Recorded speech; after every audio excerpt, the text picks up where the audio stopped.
This is a vibrating bobbin sewing machine. If you've never heard of these, not a surprise. Pretty hard to find anymore.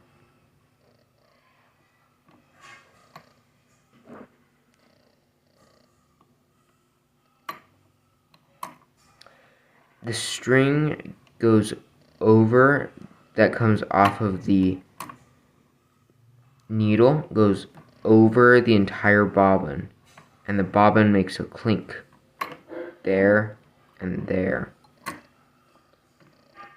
And it might sometimes pop up, but it's not supposed to do that.